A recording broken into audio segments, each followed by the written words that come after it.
Nous sommes ravis de vous retrouver sur la fréquence Indie-Horroriste.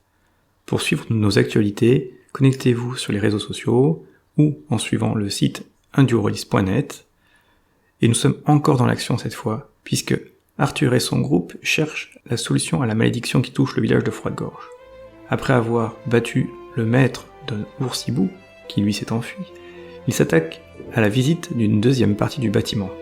Et là, ils tombent sur une troupe de 2 humanoïdes blafards et de loups sanguinaires. Bref, action!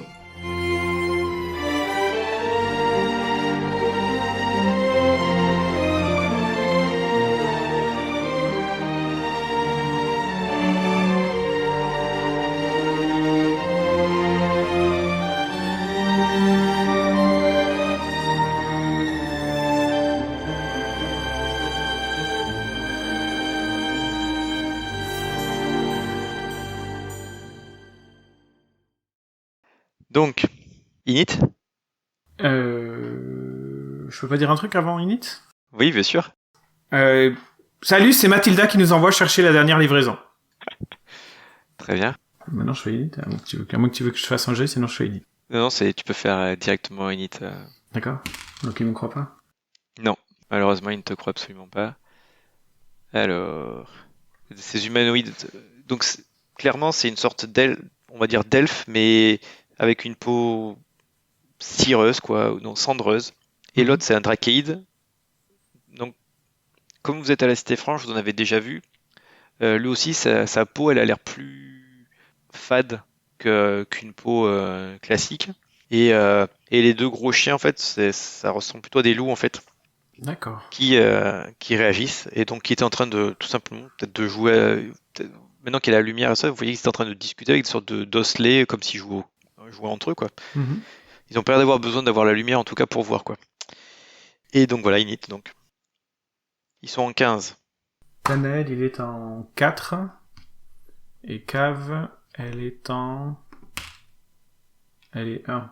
Donc, et moi, je suis en 13. Donc, ils sont devant. Donc, c'est les premiers à agir, ok. Ils se lèvent, ça c'est une action de mouvement, c'est ça. Ils se dégainent leurs armes. Par contre, les loups, ils foncent sur vous. Ok. Donc, il y a 2 loups enragés qui foncent. Quelle était l'organisation de l'équipe? A priori, Tanel est en premier, puisque c'est lui qui allumait les torches. Ouais. Et puis ensuite, Cave et moi, on suivait derrière. Ouais. Donc, les deux vont se jeter sur Tanel. Donc, effectivement, si tu vois 2 belles têtes de loups qui sautent. Alors, c'est pareil, toi qui les vois avec la lumière, là. Leur pelage fait abîmer, malade peut-être, et leurs yeux jaunes. Alors, qu'est-ce qui se passe? Le premier, il fait du 8, Rat. et le deuxième, il fait du 20. Ah bah, touche. Donc, il fait 10 points de dégâts perforants au deuxième. Ouch! Et il doit faire un jet de force. 5 plus 2, 7. Et donc, il tombe à terre. Ouch! Donc, peut-être qu'ils ont dû travailler coordonné. Le premier a dû le détourner, le deuxième loup l'a poussé et l'a fait tomber à terre. Les autres se lèvent et sortent, ils ont des épées et ils se dirigent au contact 2. du groupe, pas de contact direct pour l'instant, ils restent juste derrière les loups, quoi. Ok. Pour l'instant. Arthur, il va tirer un carreau d'arbalète sur un des loups qui a attaqué Tanel. 6. donc le carreau tape dans le corps de la bête, mais tombe au sol. D'accord. Tanael, qui est au sol. Va se relever, donc la moitié de son mouvement. Ok. Et tu dis qu'il a les 2 devant lui, et ensuite, juste Oui. dans la ligne de derrière, il a les 2 Il y a qui les sont 2 lancés. autres. Ouais. Ok, ben là, tu vas... j'imagine bien Tanael qui, même s'il est blessé, très blessé, il a une sorte de sourire malsain et des flammes dans les yeux. Puis en fait, il se retourne, il met les mains devant soi, et les mains commencent à prendre feu, et... Cône de feu. Cône de feu, 4,50 m. Donc ils sont tous dans la zone. Ouais, ils ont un jet de quoi à faire? C'est un save dextérité, difficulté 12. Ok, les 2 loups, ils arrivent à esquiver. Ils bondissent ou parce qu'ils étaient plus bas et ça. Les 2 autres, il y en a un qui le prend plein de face et l'autre a eu le temps de se Donc les deux loups, ils sortir vont aussi. juste prendre moitié de dégâts, hein. Ils vont quand même prendre des dégâts. Ouais. Dégâts, c'est, hop, 3d6. Donc ça fait 9, plus 4, 13. Donc 13 ou 6. Ok. Donc la peau brûle un petit peu et le pelage et leurs trucs des humanoïdes et des loups. Et les flammes disparaissent. Donc ensuite c'est à Cave.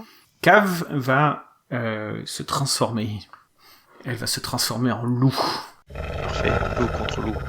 Nickel. Et c'est tout ce qu'elle va faire parce que c'est une action pour elle. Se transformer en loup. Donc Nouveau round. Donc le premier loup avec on va dire l'Eldarion se mettent ensemble et tapent sur Tanael. En fait, il y en a un qui fait assistance à l'autre. Donc il y en a qu'un qui fait l'attaque et l'autre lui donne un avantage. c'est lequel qui attaque? C'est le loup ou c'est le... Pour l'instant, c'est le loup et c'est la diversion, elle est faite par l'Eldaron. Mhm. Et donc le loup fait du 15. Du 15. Au moment où ça... 18, pardon. 18, t'es sûr? 18. Oui, parce que c'est avec j'ai bonus attaques. Sûr. 12 plus 5, 17, pardon, ça fait 17, oui, 17, ouais. Dernier truc. Dernier. Donc au moment où il fait ça, c'est sûr que ça allait toucher, et au dernier moment, il y a un bouclier magique qui apparaît devant Tanael, Parfait. et ça ne le touche pas. Yes. Donc les dents là, aiguisées du loup S'écrase sur une sorte tapent de contre cette bouclier forme invisible et Ouais. magnifique. Et les deux autres, Les deux autres, ils font la même technique, mais sur Cave. bah ils peuvent pas, elle est pas au contact. Ben, ils se déplacent. Ah, attaque d'opportunité de Tanael. Non, Et il peut il pas tac- parce qu'il a déjà fait sa Il peut réaction. pas, il vient de faire son truc. Bah oui. Il va faire sa réaction. Donc il touche du 19. 19 ou 19? 19. 19, ça touche. Il n'y en a qu'une seule attaque. Ouais, 19, ouais. 10 points de dégâts et elle fait un jet sauvegarde force. Ok. Elle fait 17 de jet de sauvegarde. Donc en fait, le loup en la mordant essaie de la faire tomber, mais elle a réussi à bien se caler au sol et juste à se faire, entre guillemets, emporter un petit bout de sa viande. Ok. Ensuite, c'est Arthur. Ben Arthur, comme il était à côté de Cave, il a le loup et Et le Drachéide. le Dracaïde. Il va donner un coup d'arbalète sur le loup. 16. 16. Je pense qu'il touche. Il touche. Cette fois, le carreau se plante. Combien? 6 points de dégâts perforants. Donc le carreau s'en place plein dans le loup qui... Ensuite, c'est à Tanael et après à Cave. Tanael, il a les deux devant lui. Est-ce que il peut, sans se déplacer, se tourner un peu pour avoir tout le monde, le plus de monde dans le cône de 4,50 m? Non, il pourra en avoir que 2. Dans ce cas-là, il va faire autre chose. Il va faire rayon ardent. 3 rayons, 2 sur le loup et 1 sur l'Eldarion qui est derrière, ok? Donc 18 Ok. pour classe d'armure pour le loup, 22 pour la classe d'armure pour le loup, et 10 pour l'Eldarion. Donc il touche pas l'Eldarion, mais il touche les 2 loups. 2 fois le loup. 2 fois le loup. 16 points de dégâts de feu sur le loup. Donc le loup a son pelage qui prend complètement feu et il a l'air bien amoché, quoi. Ah merde, toujours là. Zut. Mais il est toujours là. Cap. Ouais. Et ben va attaquer le loup. Et comme elle est, comme je suis juste à côté d'elle, en tant que loup, elle a un avantage. Donc, elle va le mordre. Avec 18 de classe d'armure. 18, ça touche. Donc ça fait 4 et 4, 8. Ouh, maximum dégâts. 10 points de dégâts sur le loup. 10 points de dégâts en le mordant. Waouh. Donc loup contre loup, ça se mord, ça se tourne autour. Et craaaah. Ouais, ça le fait. Donc ça, c'était le deuxième. C'est celui qui était avec le Drachéide. Tout à fait. Donc lui aussi, il vient de se prendre cher. Tu vois qu'ils sont couverts de sang. Elle lui touche presque au garrot, donc ça pisse le sang. Et c'est... Donc nouveau round, c'est à eux. D'accord.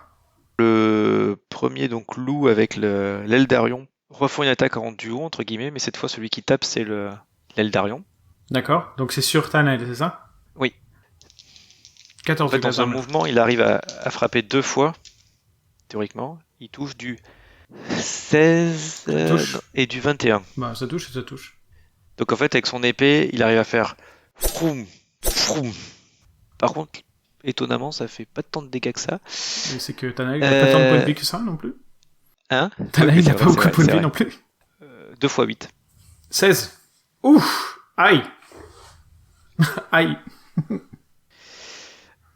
Deuxième groupe donc arrive quand même à bien la mocher malgré ses protections. Le deuxième groupe avec le Drakeid, pareil, il change de stratégie et cette fois c'est le Drakeid qui attaque. D'accord. Qui attaque Cave, c'est ça? Oui, Vas-y. oui, parce que c'est sûr. Donc premier, il fait du 7 et du Ça rate. 22. Ah bah 22 ça touche. Donc il y a un premier coup qui passe et donc il fait 8 points de dégâts. Tu vois que Cave se retransforme en Cave. Et qu'elle est blessée, qu'elle a pris 7 points de vie. Donc là on en est que Cave elle a 8 points de vie et Tanael il lui reste 5 points de vie. Ouf, et on n'a plus aucun sort. Oh, ça va bien. Arthur donc. Arthur va donner un autre coup d'arbalète. 19 sur le loup. Il touche. 4 points de dégâts. Perforant. Toujours le même. Hein. Toujours le même loup qui était très blessé, puisque Cave elle lui avait fait beaucoup de dégâts. Ok. Toujours là? T'as toujours là. Toujours avec un nouveau pic de plus qui dépasse, mais toujours là. Ensuite t'as Tanael. Tanael, il va... Ben, lui aussi, il va donner un coup d'épée. Entre l'Eldarion et le loup, c'est lequel qui a l'air le plus blessé? C'est le loup. Ok, alors il va donner un coup d'épée sur le loup. Avec 12 plus 2, 14 de classe d'armure. Il touche. Donc il fait 8 points de dégâts de plus, tranchant sur le loup. Le loup hurle. Mais toujours là? Il est toujours là, mais il a l'air vraiment très très mal en point. Donc Cave après. Cave va donner un coup sur le loup aussi. Ouais, faut bien. Avec son bâton. Mais là, du coup, elle est normale, donc elle va taper avec son bâton. Ok? Allez, un petit coup de bâton. 12 plus 3, 15. Touche. Et elle va faire 8 points de dégâts. Ouf. Oui, il hurle aussi. Toujours là? Oui. Putain, excusez-moi. Allez, on y va! Ouais, je sais même pas si on va survivre à ce donc round ensuite de c'est combat, le groupe, donc eux, donc là, le loup et l'Eldaron se désengagent et font leur mouvement pour aller vers la sortie.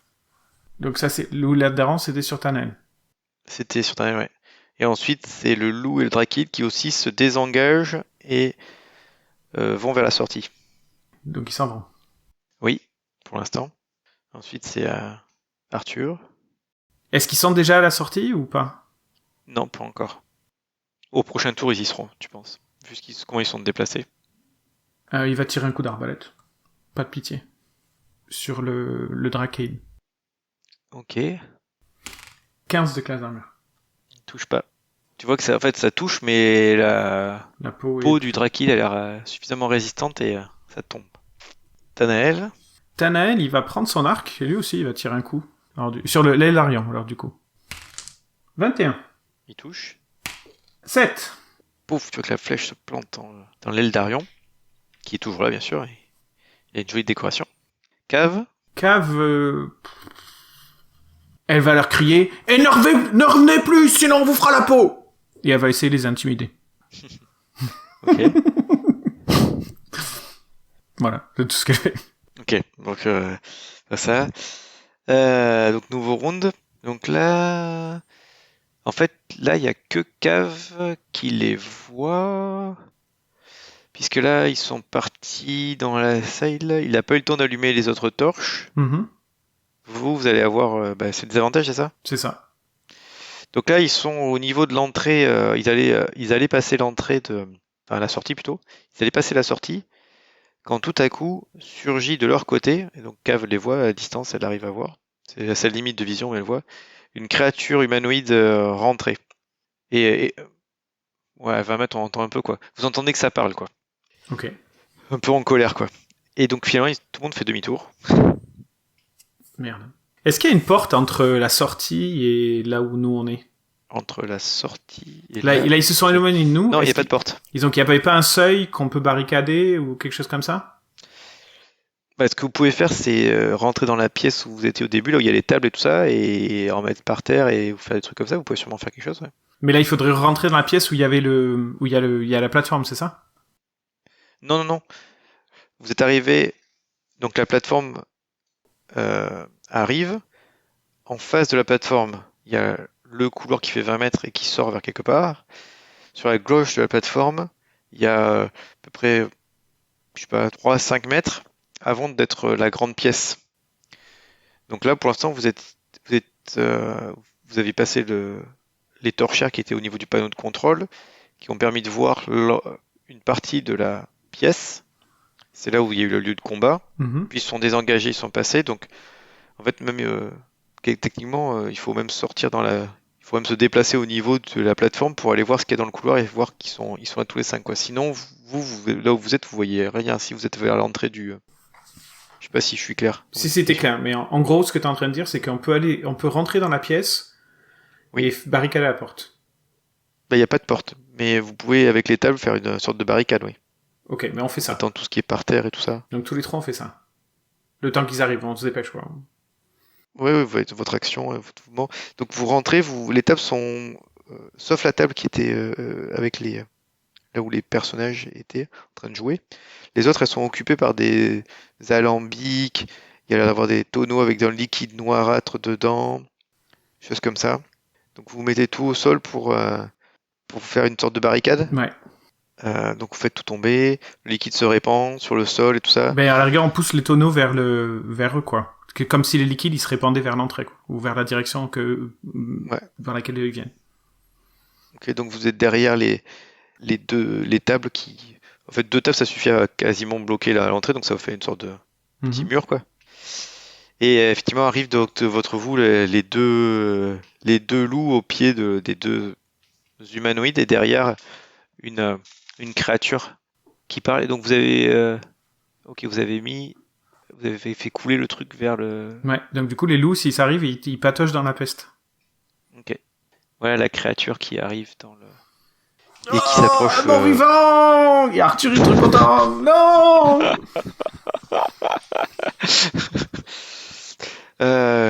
Quels sont ces troubles faits, avec une voix un peu bizarre, déformée et malsaine aussi. Qui êtes-vous ? C'est une drôle de question. C'est vous les intrus ici. Que faites-vous là ? Techniquement, nous, on est juste monté au mont de charge et on s'est fait agresser par vos gens. Hein. C'est vous qui nous avez agressés. Qui êtes-vous ? Ce territoire nous appartient. Qu'êtes-vous ? Vous n'avez rien à faire ici. Bah, il y avait pas votre nom sur la porte déjà. Et vous êtes quoi comme type de mort-vivant ? Est-ce que je peux faire un test déjà ? Avant de lui poser la question, je vais faire un test. Vas-y. Ouh, je fais 10 plus 5, 15 en arcane. Au regard de ce que tu vois, classe ça comme... Et puisque tu es intéressé par la nécromancie et tout. Alors les 2 autres, tu vois pas trop. Mais je pense que tu vois pas trop ce que c'est. Par contre, cette chose-là, ouais, ça ressemble à une sorte de mort-vivant, mais c'est pas un mort-vivant. Ah. C'est pas un zombie non plus, ça s'appelle un réprouvé. Tu sens que par rapport à la façon dont il a de s'exprimer et de se bouger, c'est une sorte effectivement de quelqu'un qui est mort, et de ce que tu as lu, qui est mort d'une façon très violente, mais qui était tellement tenu par le désir de vivre ou de se venger de ce qu'il avait tué, et il a été relevé, quoi. C'est quelque chose qui est motivé par sa rancune ou sa fureur à l'encontre des vivants. Donc au lieu de dire qu'êtes-vous, je dis comment on peut vous aider pour transiter dans l'au-delà. Donc c'est pas très stupide comme truc, donc ça comprend un peu que t'as compris ce qu'il était. J'ai déjà un contrat à remplir pour transiter vers l'au-delà. Et c'est quoi votre contrat ? Là, il part dans une sorte de rire un peu bizarre. Éliminez-les. Donc il y a les 2 autres, quoi, qui se tiennent prêts. Mais les 2 autres qui patochent dans la peste noire. Ouais. Et ça n'a pas l'air de les inquiéter plus que ça. En fait, dans un instant d'hésitation, ils se regardent. Tu vois que les loups se retirent de la pataugeoire, entre guillemets, que on va dire le réprouvé se regarde aussi, recule un peu. Et les deux bestioles là, les 2 humanoïdes, se collent au plafond et tapent dans les torchères qui volent et se tombent au sol, et ça prend feu. Et le feu vient vers vous. C'est pas possible. Est-ce que c'est les torchères qu'on a allumées ? Ouais, mais c'est un feu magique. c'est Ah, c'est pas un feu qui chauffe? c'est Lumière qui l'a lancé. C'est pas. Donc Ah, il y a pas c'est de- Lumière, ça fait y a pas pas un de feu. cha- y a pas de feu, Ok. y a pas de flamme. Ok, C'était ok. bien Ils font tenté, pas ça, j'aime alors. beaucoup, mais non. Ouais, donc ils font pas ça. Alors tu refais. Donc ils sont devant la porte, ils se collent au plafond, et qu'est-ce qu'ils font? Ils se collent au plafond, ils avancent sur le plafond. Ils ont plus leurs épées et ça.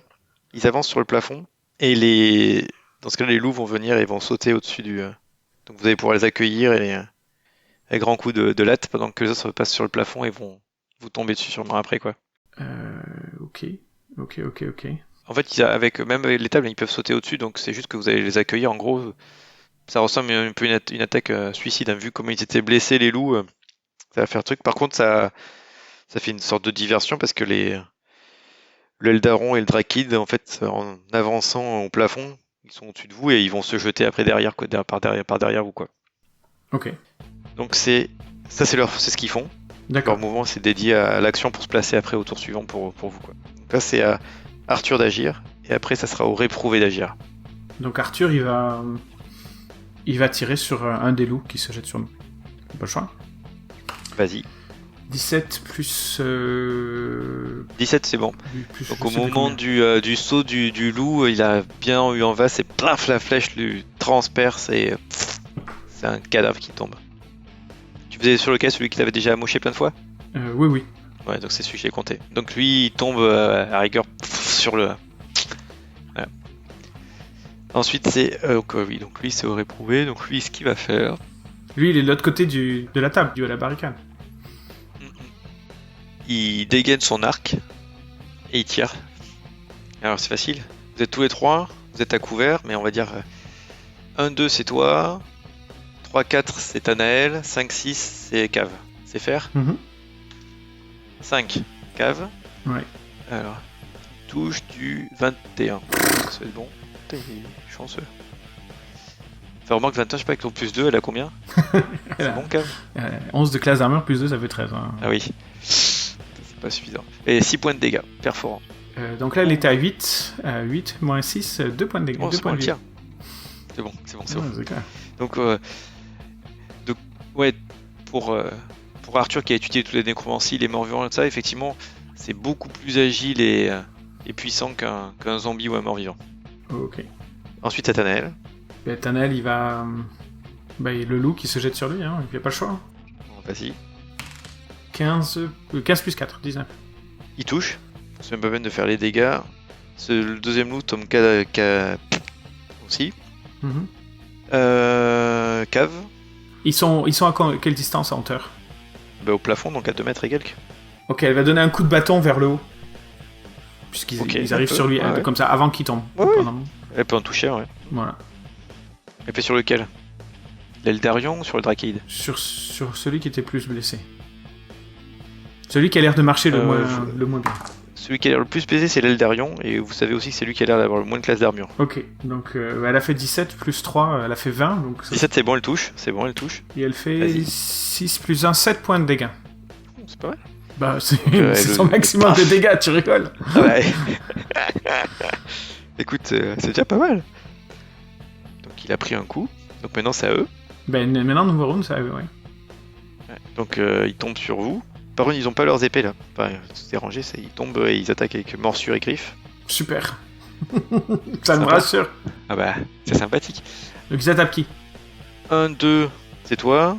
4, 5, comme j'ai fait quoi, 1, 2, 3, 4, Vas-y. c'est pareil que l'autre quoi. Alors, le premier, 2, c'est sur toi. D'accord. Et le deuxième, c'est sur 4, c'est sur Tanael. Ok. Donc le Trakeid, c'est sur Tanael et l'Eldarion, c'est sur toi. Ok. Alors, action. Donc il tombe dessus avec un coup de griffe et il essaie de te mordre. Ah oui. Pour la griffe, il touche du 23 et pour la morsure du 17. Bah, il touche et il touche. Alors la griffe, il te fait 8 points de dégâts tranchants. Ok, je suis quasiment mort, vas-y. Ou non, il fait pas ça. Plutôt que il peut t'agripper. Donc il t'agrippe. D'accord. Tu pourras faire un jet d'évasion pour sortir. Et avec la morsure, donc il fait 6 points de dégâts. 6 points de dégâts, ok. Ouais, nécrotique. Et. Attends. Le maximum de points de vie de la cible, donc toi, est réduit d'un montant égal à la quantité de dégâts nécrotiques subis. Ouh, c'est bon ça. Et alors tu vois qu'il reprend des couleurs. étonnamment, c'est bizarre. Mais tu vois qu'en prenant ton sang, il reprend des couleurs. Ok. Même si après ça revient de suite, il redevient pâle, mais... Donc ensuite c'est l'autre. Donc lui, il fait pareil sur... C'était Tanael, j'ai dit. C'est ça, c'était Tanael. Off. Il a fait un 1. Donc il va se péter une griffe, tiens. Il va avoir... on va dire que la deuxième rate en fait. La première, il a fait un échec critique. Et donc sous le coup du griffe, je sais pas, il s'est déstabilisé le truc, donc la morsure passe à côté quoi. Et juste... Donc ensuite c'est à toi Arthur. Mais Arthur, il va essayer de donner un coup de dague. Il va sortir son scalpel sous sa truc et il va l'enfoncer dans la créature. Oh, 20 naturel. Parfait, c'est bon ça. Donc largement passer le truc comme il faut. Très bien. Donc, waouh. 1 plus 2, 3 plus 2, 5. 5 avec 5 de dégâts. Bon écoute, c'est déjà ça. Hein. On va les avoir à force. Hein. C'est ça. Donc le réprouvé. Le réprouvé. Ça avait marché cette technique, donc il va faire pareil. Il va tirer. Ok. Pareil, alors les flèches, il lance sur 4 Tanael. Tanael, ok. Aris, à qui il reste 5 points de vie. Il touche du 20. Ah ouais, ça touche. Il fait 6 points de dégâts, perforant. Tanael s'écroule. Pouf. Voilà, t'as un de moins. Voilà, ça c'est bon, ça c'est fait. Cave, elle va taper sur celui qui est sur le Fossoyeur. ok, Et elle fait 12 plus 3, 15. c'est bon, Allez. ça touche. Alors 1 des 8 plus... 8. 8 plus 1, 9. Parfait, 9. Est-ce qu'il tombe?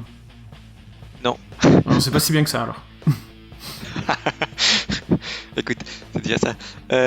Donc ça c'était Cave, donc nouveau, donc c'est à eux. Donc l'aile d'Arion, il vient de se prendre Cave et toi, vous l'avez quand même... Toi tu l'as planté, Cave ça.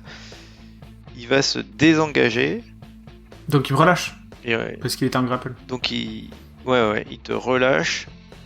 Donc il va se désengager, il va se mettre contre le mur pour pouvoir monter et repartir après en se collant au mur. Et donc ensuite c'est le Drakeid qui est sur Tanael qui est KO. Il va venir taper sur Cave alors. Donc il fait du 8 et du 23. Eh ben, 23 ça touche. Bien évidemment. Donc il a grapple dans ce cas-là. Ok. Il a grippe. Et il rate à 8, il rate ou pas Ah oui, il rate. le deuxième il rate. Ouais. Il n'arrive pas à mordre. Ok. Ensuite c'est Arthur. Mais Arthur il va donner un coup, il va essayer de s'occuper de celui qui est sur Cave. 14. Non. Ouais. Le scalpel rip sur la peau ou sur l'armure, le reste d'armure de la sorte d'armure de la truc. Tanael, il est KO. Non, c'est au réprouvé. Il va tirer sur une flèche. C'est facile. 1, 2, 3, c'est toi. 4, 5, 6, c'est 3 sur toi. Ok. Il touche du 7. Ça rate. Pouf, à côté. C'est pas loin, mais ça rate. Tanael. Tanael, il va faire son premier jet de mort. Ah oui. Oui, premier jet de mort, vas-y. Il fait 4, il rate. Ok. Donc ensuite, c'est à Cave, donc. Cave, il a l'air comment alors, ce Drakeid ou c'était Darion? Blessé, pas trop blessé? L'Eldarion a l'air bien blessé, le Drakeid il a pas vraiment blessé quoi. Et c'est l'Eldarion qui tient Cave ou c'est le Drakeid? C'est le Drakeid qui tient Cave. L'Eldarion il s'est désengagé. Ah d'accord. Bah elle va lui donner un coup. Puisqu'ils sont engagés, elle a aucun intérêt à se dégager, donc... Ah Elle est terrorisée par ce qu'elle voit et elle n'arrive plus. Ouais, là, elle perd les pédales. Elle fait un petit jet de santé mentale. Non, jet de sagesse. Je plaisante. Quoi, c'est rigolo. Donc ensuite, à eux. Donc l'Eldarion qui s'est désengagé, il continue à partir en fait. Le Drakeid qui garde son côté agrippé et il la mord. Enfin, il va essayer de la mordre. Il touche du 18. Bah ça touche. Donc il fait 6 points de dégâts. Ah oui, c'est ça, plus 7 de dégâts nécrotiques. D'ailleurs, j'ai oublié des dégâts nécrotiques en fait. Il fait 6 de perforant plus 7 de dégâts nécrotiques. Ok, tu disais qu'elle avait pris 8 points de dégâts et donc elle s'écroulait. Ok. Donc il reste... Juste Arthur. Arthur. Ouais, c'est à lui de toute façon d'agir. Donc Arthur, il est tout seul face à 3 personnes, donc même pas en rêve, il va être capable. Hein. Donc Arthur va sortir une jarre une espèce de petite jarre de sa poche. Ah, c'est le truc qu'il avait volé, qu'il a pris à son... Et il va la lancer en direction du réprouvé pour qu'elle aille se briser au sol juste à côté de lui. Ouais, un petit jet de lancer alors, vas-y. Moi, je ne suis pas pour. C'est pas très dur dans un couloir. Ouh, 20 naturel. Avec difficulté, ouais, j'allais dire même 10, ça suffisait. Ok, nickel. Parfaitement vissé, ça c'est la jarre se casse sur le réprouvé. Moi, je Qu'est-ce qu'on dit quoi dans la jarre? C'est une jarre d'Ayanga avec un Sunchutatifik. Voilà, c'est ça. Donc une créature fantomatique, j'imagine, qui sort de la jarre et qui attaque la créature la plus proche. Alors, attends. Comme quoi c'était utile ça, dis donc, hein, franchement. Je sais pas si ça va me sauver la vie, mais au moins il y en aura un qui en mourra.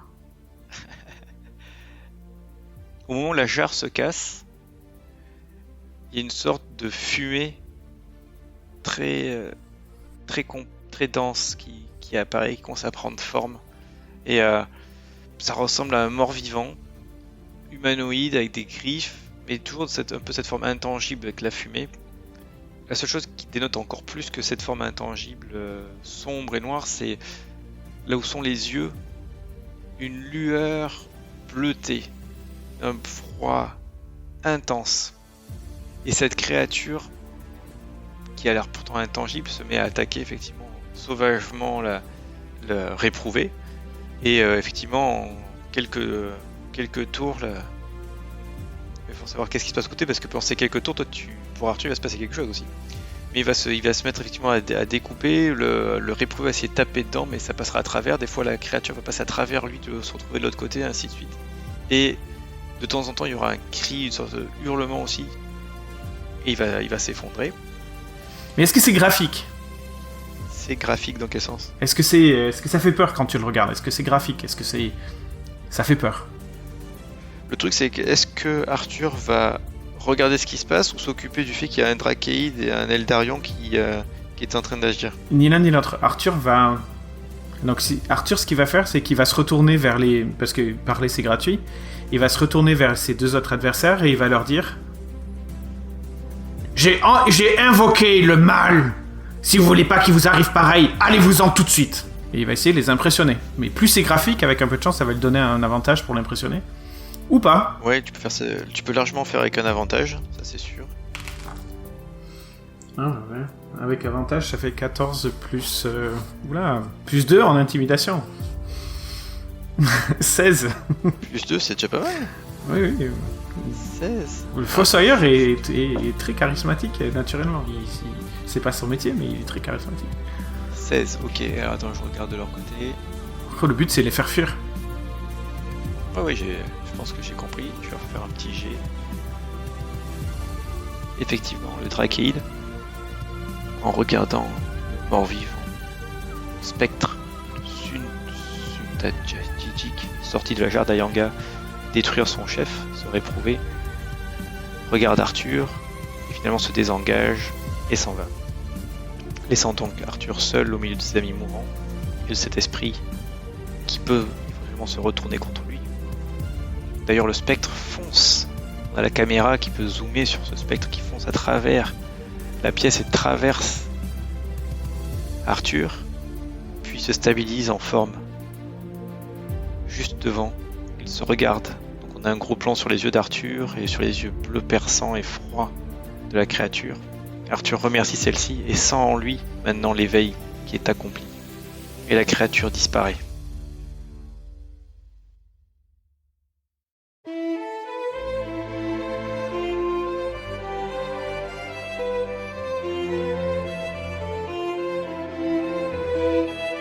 Nous venons d'assister à un deuxième combat épique. A priori, bien plus dur que le premier. Et pourtant, cela a conduit à un moment magique. Arthur est enfin éveillé. Il a su utiliser les avantages de cette jarre d'Ayanga qu'il avait volée, empruntée à son mentor, Alceste Franche. Qu'allons-nous découvrir par la suite? Nous sommes ravis que vous écoutiez la fréquence 1 du Eurolist. N'hésitez pas à nous laisser des avis, des commentaires, soit sur les réseaux sociaux, soit sur notre site internet 1dueurolist.net. En tout cas, nous vous souhaitons de bien vous amuser en jouant, et à très bientôt!